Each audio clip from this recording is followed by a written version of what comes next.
Hello guys, कैसे हैं आप। माय नेम इज सी विवेक धर्मशी और आज हम आपके लिए और एक वीडियो लेकर आए हैं। और ये जो वीडियो है ये है इंडियन कॉन्ट्रैक्ट एक्ट 1872 पर। यस, इंडियन कॉन्ट्रैक्ट एक्ट 1872 पर हमने almost series of videos, may be अगर मैं कंसिडर करूं सेक्शन 1 से लेकर एजेंसी तक, तो हमने कम से कम 25 प्लस वीडियोस पहले ही यूट्यूब पर अपलोड कर दिए हैं। और भी हम लोग एवरी टॉपिक कवर कर रहे हैं, उसके ऊपर वीडियोस पुट कर रहे हैं। आई जस्ट होप आप सारे वीडियोस देख रहे हैं और सीक्वेंस में देख रहे हैं, जिससे कंसेप्ट की जो क्लैरिटी है वो सही से हो। ये वाला जो वीडियो है जो हम लोग बना रहे हैं, ये वीडियो पर हम कवर करेंगे यूनिट 6। यस, ये वाले यूनिट में कंटिंजेंट कॉन्ट्रैक्ट और क्वाजी कॉन्ट्रैक्ट्स है। मैं आपको ये क्लियर कर दूं कि मैं ये वीडियो जो है अभी सिर्फ कंटिंजेंट कॉन्ट्रैक्ट्स ही कवर करूंगा, अगले वीडियो में मैं क्वाजी कॉन्ट्रैक्ट्स भी कवर करूंगा। Sure about this. तो ये वाले यूनिट को हम लोग 2 वीडियोस में कवर करेंगे। सबसे पहला हम लोग देखेंगे कंटिंजेंट कॉन्ट्रैक्ट्स क्या होते हैं, और उसके बाद अगले वीडियो में हम लोग देखेंगे quasi contracts. Sure about this. शुरू करने से पहले मैं आपको ये बता दूं कि हमने ना कि सिर्फ Indian contract act but sales of goods act, negotiable act, partnership, ऐसी बहुत सारी अनगिनत 30 वेरियस एक्ट्स पहले ही यूट्यूब पर अपलोड कर दी है। आई वुड रिक्वेस्ट कि आप उसका बेनिफिट लें, अच्छी तरह से रिवाइज करें और अपने एग्जाम की अच्छी तरह से प्रिपरेशन करें। Sure about this. चलिए let us start with contingent contracts. क्या है कंटिंजेंट कॉन्ट्रैक्ट, सारी चीजें एग्जाम्पल्स के साथ समझेंगे। अब कंटिंजेंट कॉन्ट्रैक्ट का मतलब है, यहां पर अगर मैं इसकी डेफिनेशन आपको बताऊं, जो कि हम लोग एकदम चार्ट के साथ देखेंगे, तो यहां पर देखिए पूरा अच्छी तरह से क्या कह रहा है ये। सो अ कॉन्ट्रैक्ट में आइदर बी अ कंटिंजेंट और एब्सोल्यूट, राइट। पहले तो ये क्लियर हो जाए कि कॉन्ट्रैक्ट एक तो कंटिंजेंट हो सकता है या एब्सोल्यूट हो सकता है। अब एब्सोल्यूट का मतलब क्या, जहां पर प्रोमिसर ने कॉन्ट्रैक्ट में क्लियरली स्पेसिफाई किया है कि मैं इस कॉन्ट्रैक्ट में ये परफॉर्म करूंगा और उसकी परफॉर्मेंस की कोई कंडीशन नहीं होती है, तभी हम कहते हैं कि ये एब्सोल्यूट कॉन्ट्रैक्ट है। एब्सोल्यूट कॉन्ट्रैक्ट का मतलब क्या, एग्जाम्पल अगर मैं ले लूं बेसिक सा कि I will give you 1000 rupees और आप मुझे सो एंड सो पर्टिकुलर चीज बेचेंगे, राइट। अब आपको बेचना है, ये आपका परफॉर्मेंस है, मुझे पैसे देना है, ये मेरा परफॉर्मेंस है। क्या हमारे ये परफॉर्मेंस के लिए कोई कंडीशन अटैच्ड है क्या? क्या मैंने आपको ऐसा कहा क्या कि ऐसा होगा ना तो ही मैं आपको पैसा पे करूंगा, या आपने ऐसा कहा क्या कि ऐसी कोई इवेंट अगर मेरी जिंदगी में होगी तो ही मैं आपको ये बेचूंगा? ऐसा तो कहीं नहीं था। हमारे कॉन्ट्रैक्ट में मेरे तरफ से और आपके तरफ से एब्सोल्यूट परफॉर्मेंस का प्रॉमिस किया गया है, राइट। तो फिर एब्सोल्यूट के अलावा दूसरा भी एक हो सकता है which is a contingent contract. अब कंटिंजेंट का मतलब क्या, ऑब्वियसली अपोजिट ऑफ एब्सोल्यूट। तो कंटिंजेंट का मतलब है एक ऐसा कॉन्ट्रैक्ट कुछ करने का या कुछ नहीं करने का। If focus, if some event which is collateral to the contract may happen or may not happen। अब आप समझ ही गए होंगे एकदम अच्छी तरह से, मतलब एक ऐसा कॉन्ट्रैक्ट जिसमें प्रॉमिस ऐसा किया गया है कि मैं कुछ करूंगा या नहीं करूंगा, जो भी होगा, लेकिन मैं जो करूंगा या नहीं करूंगा वो एक ऐसी इवेंट होगी जो कोलैटरल टू कॉन्ट्रैक्ट है।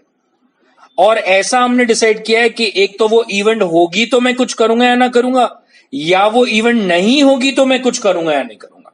इसका मतलब मैंने जो प्रॉमिस किया है वो कंडीशनल है, वो एक ऐसी इवेंट पे निर्भर करने वाला है जो हो भी सकती है और नहीं भी हो सकती। अब आई बात समझ में। तो जब आप ऐसा कुछ परफॉर्मेंस का प्रॉमिस करते हो जो कि कंडीशनल हो, जो कि एक ऐसी इवेंट पर निर्भर करता हो जो हो भी सकता है और नहीं भी हो सकता, तब जाकर हम उसे कहेंगे it is a contingent contract. Is this clear everybody? पक्का?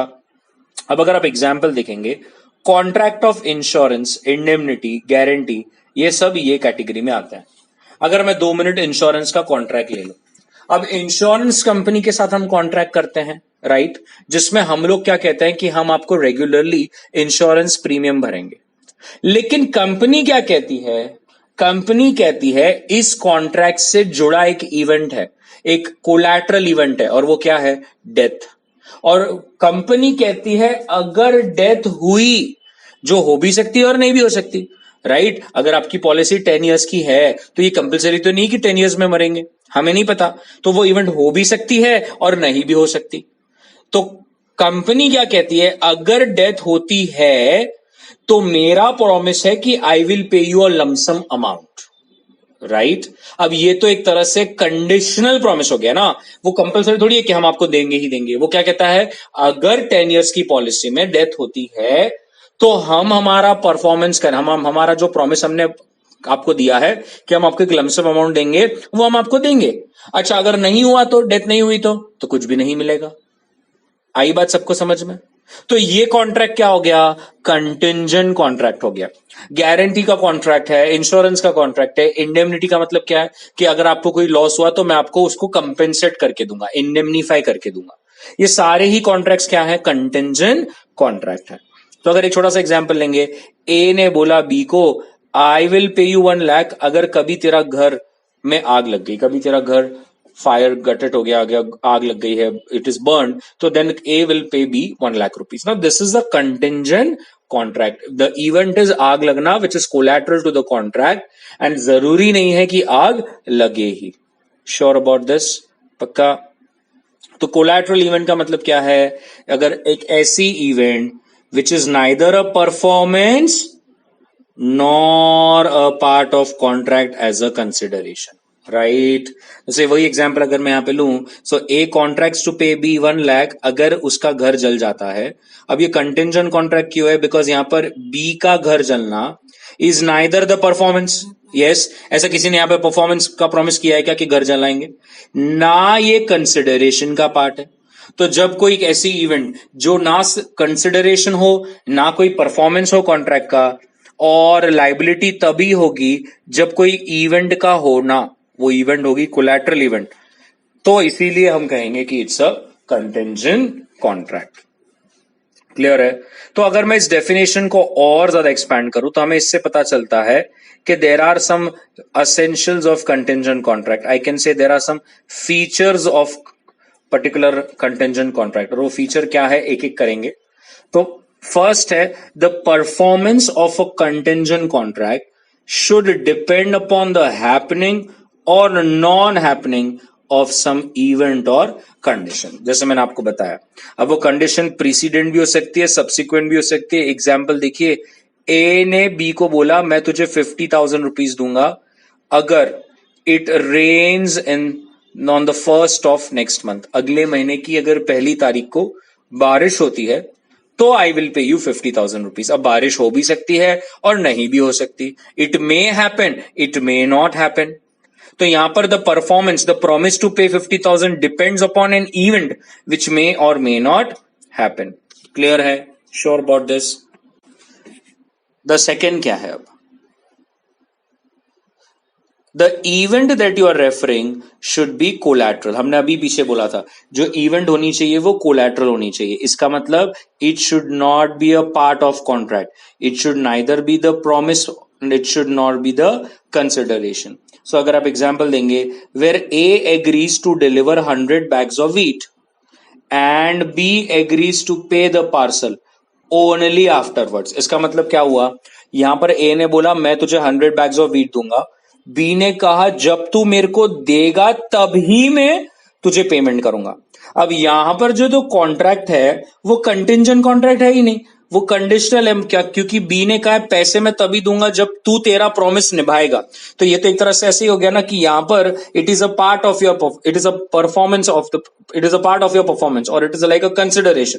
So the event on which B's obligation is made is a part of the promise and therefore not a collateral event. यहां पर B का payment करना depends upon A के तरफ से performance of promise, right? इसका मतलब द परफॉर्मेंस जो ए करने वाला है is a part of contract. यहां पर एक कोई ऐसी इवेंट नहीं है जो कॉन्ट्रैक्ट के कोलैटरल है, इनफैक्ट वो जो इवेंट है it is a part of contract.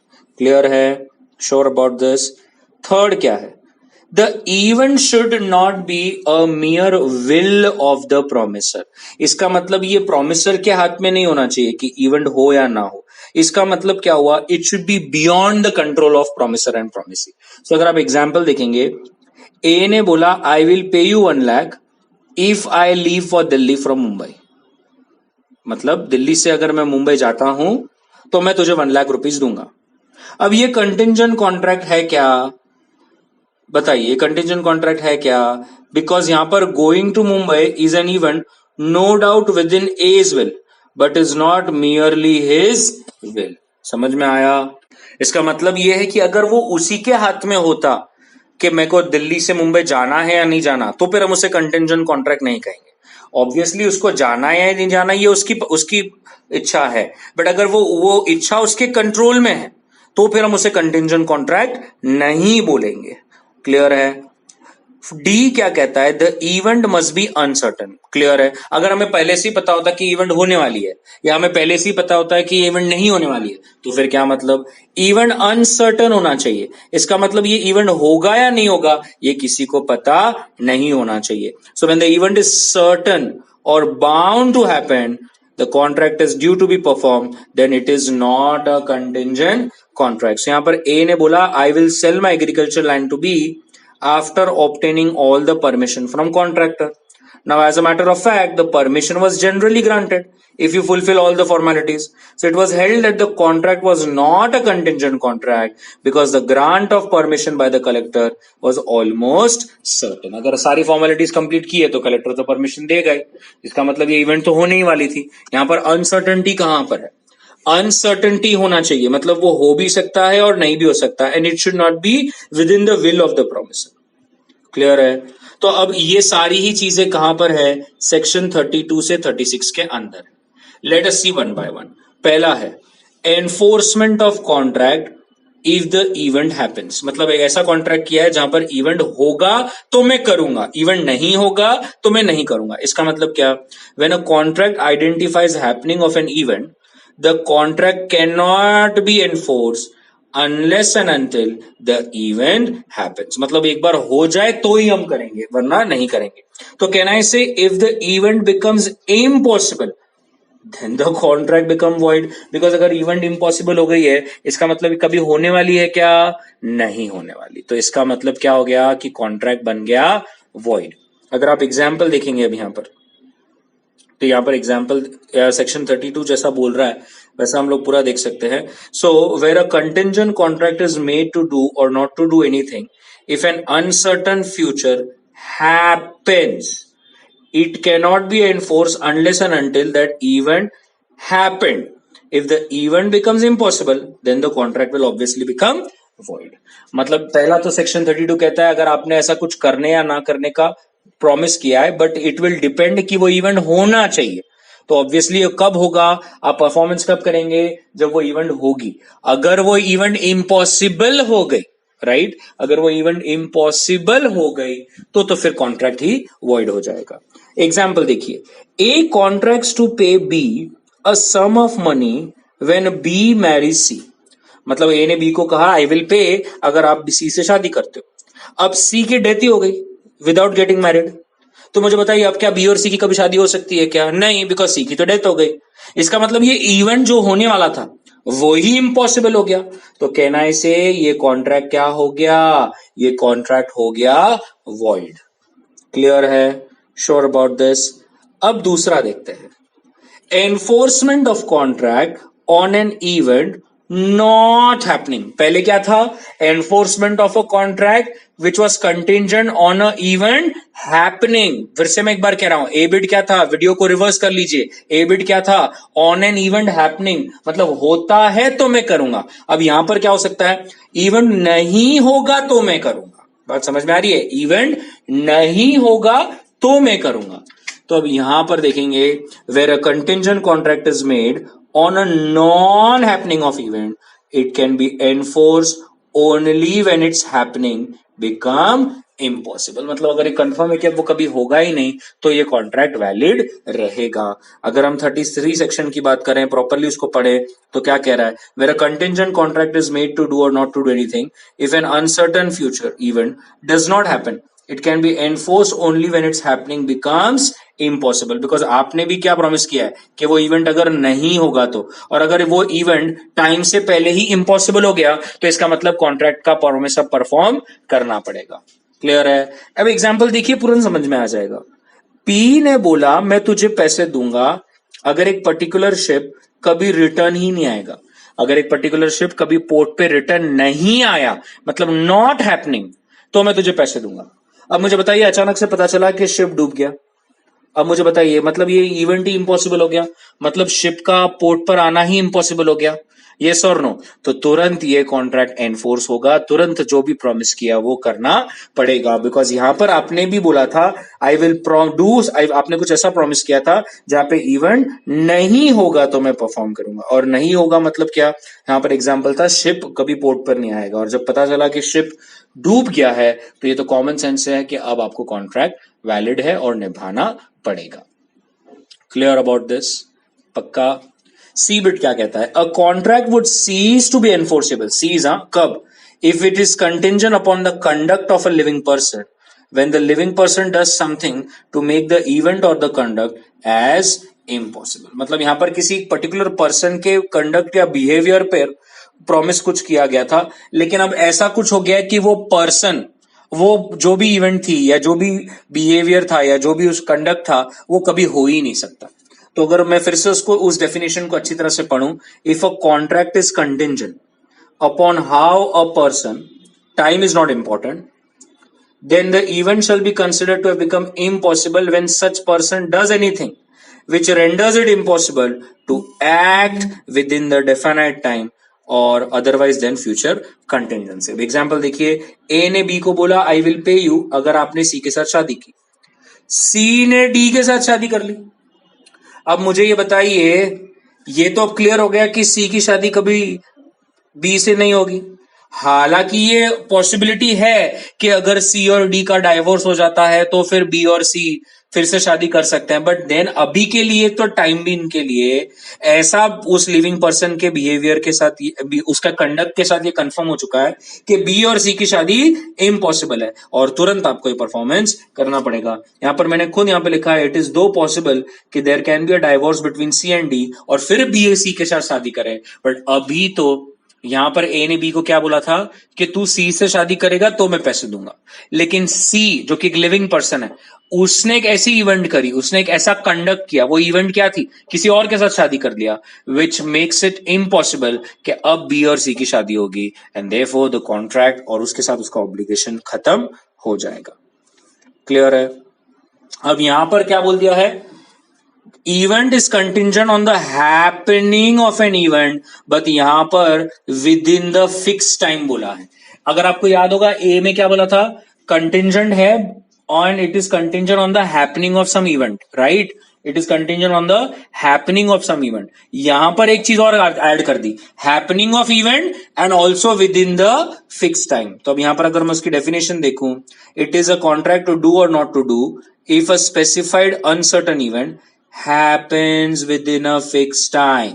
और मेरे को बताइए, अगर वो फिक्स टाइम के एक्सपायरेशन तक वो इवेंट नहीं होती या टाइम खत्म नहीं हुआ लेकिन उसके पहले ही वो कॉन्ट्रैक्ट इम्पॉसिबल हो गया, तो फिर वो बन जाएगा वॉइड।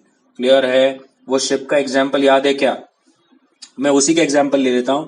ए ने बी को प्रॉमिस किया कि मैं तुझे पैसे दूंगा अगर एक particular ship with in 1 year आता है तो।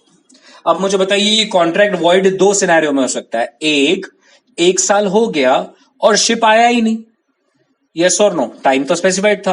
1 ईयर हो गया और शिप आया ही नहीं, तो ये कॉन्ट्रैक्ट क्या हो जाएगा? वॉइड। या दूसरा, 1 ईयर की वेट ही नहीं करनी, 1 ईयर से पहले ही शिप क्या हो गया?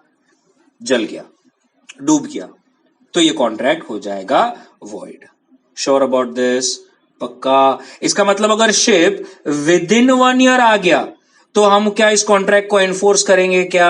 हां, लेकिन ये वॉइड कब हो जाएगा? जब विद इन 1 ईयर क्या हो गया? ये तो जल गया या डूब गया, या 1 साल हो गया और शिप कभी आया ही नहीं, तो भी वॉइड हो जाएगा। यस और नो? क्लियर है? समझ में आ रहा है? और अब ये जो ई बिट है ये क्या कहता है? ये कहता है again contingent on an event not happening, on an event not happening. देखिए ए बिट क्या था, मैं फिर से बोलूंगा, वीडियो रिवर्स कीजिए। ए बिट क्या था, ऐसी इवेंट जो किसी की हैपनिंग पर था। फिर डी बिट क्या था, ऐसी इवेंट जो किसी के हैपनिंग पे था but within the time. B bit क्या था, ऐसी event which was contingent on not happening of something. और अब ई बिट क्या है, ऐसी event which is not happening but also within fix time. इसका मतलब एक तरह से दो ही चीज है, happening of event, happening of event within the time.